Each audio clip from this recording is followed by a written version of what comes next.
Hi, I'm Sarah. Welcome to Historically Drinking. If you like this episode and would like to learn more about booze-related history, please let me know in the comments below and like the video. Thank you.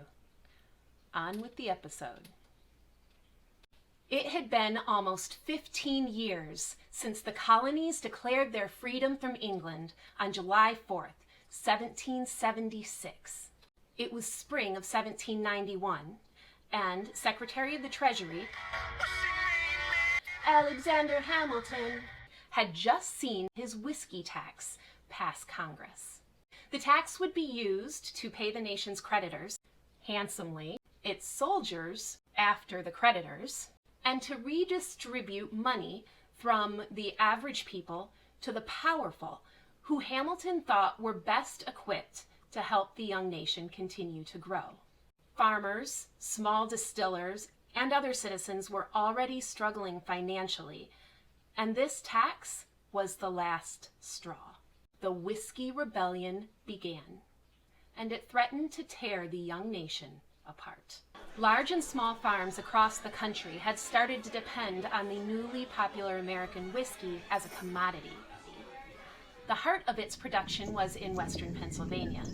In those days, that was the frontier of the United States, and was being carved out of the woods and away from the native peoples to make room for farms and towns. It was here that the protests began. When peaceful political action and tax dodging failed to produce results, the violence began, and it spread across the region. Men, with faces blackened and wearing costumes such as women's dresses and bonnets, would gather in groups. So attired, they would tar and feather those who were trying to collect the new tax, and even neighbors who were trying to comply with it. They would break into and trash houses that had tax collection offices in them. They gathered in larger and larger groups, threatening more and more violence. Finally, the rebellion came to a climax when, at Hamilton's urging, President George Washington led 13,000 troops to the Pittsburgh area to squash a large gathering of the protesters. The vastly outnumbered rebels ran. The Whiskey Rebellion had come to an end. So what were our whiskey rebels drinking? The whiskey they were making, of course. Monongahela rye. The name was taken from the river whose water was often used to make it. It was a distinctive style made using mostly rye grain. It was known for being deep red in color, high in alcohol, and full of rich flavor. It would have been common practice to mix this rye into a punch. Punches were the precursor to the modern American cocktail. They were extremely popular.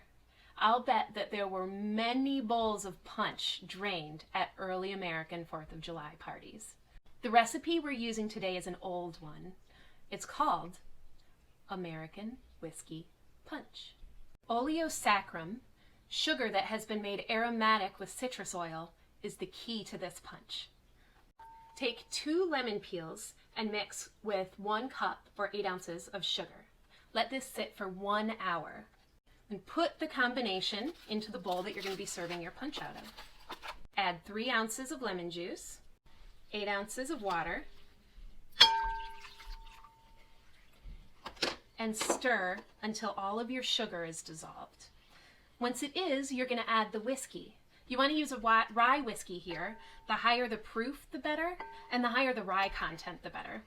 I was lucky enough to find this limited edition cask strength rye made by Spirit Works Distillery in California. It is fantastic. So you're going to add 12 ounces of this whiskey, 3 more cups of water,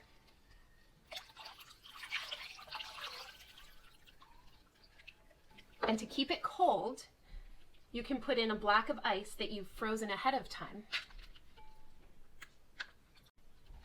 Your punch is ready to serve. Scoop up glasses for you and all of your friends.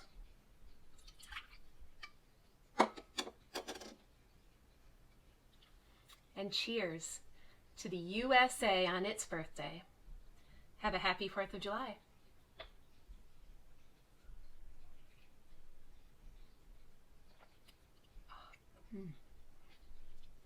See below for the recipe, and please drink responsibly. If you don't feel comfortable making this punch on your own, you can join me live on Facebook as I cover making the punch in detail Friday, July 3rd at 6 p.m. Pacific time. I would love to see you there. For references and more information, you can check out the companion blog post on spiritanimalbeverage.com. If you enjoyed watching this video, please let me know by liking or commenting. If you really enjoyed this video, you can tip a COVID laid-off bartender in Venmo at SarahLM_Mengoni. Thank you so much for spending this time with me. I hope to see you again next time.